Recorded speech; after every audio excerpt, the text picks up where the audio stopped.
Led by the Chief of Defense Forces General Katumba Wamala, top UPDF officers are closely monitoring the situation in Ball Town to ensure that rebels do not take it.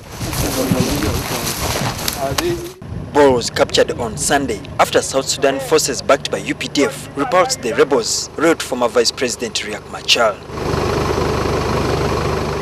Ball is situated in Jonglei State, 200 kilometers north of capital Juba, and remains a significant town to government.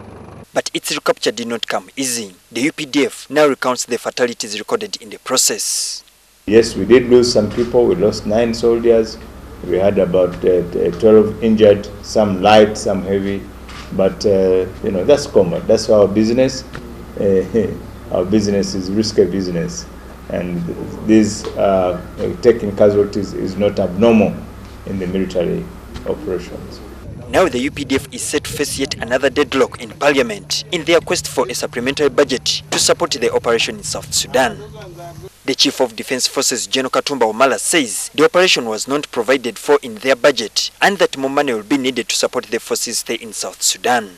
Now that the Parliament approved our presence in Sudan as not being wrong, definitely Parliament should be able also to look at how are we going to sustain those soldiers there.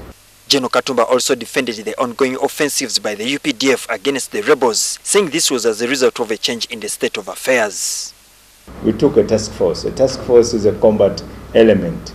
We didn't take scouts, and so the combat was not out of the game, out of the big picture.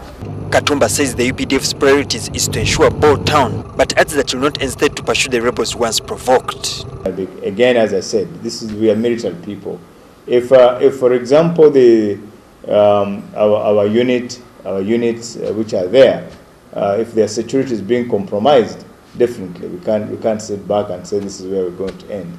We'll respond the best way we know. His advice to Machar is to appreciate the ongoing peace talks, or else he will face the consequences. Well, the choice is his. The ball is in his court. Because if he's losing, again, as I said, if you lose one ground, you lose another ground, you lose a third ground, and then you don't go to the negotiation table, what else are you going to do? He urges both parties to ensure that the ongoing talks are respected to achieve a peaceful resolution to the crisis in South Sudan. Julius Senkandwa, NTV.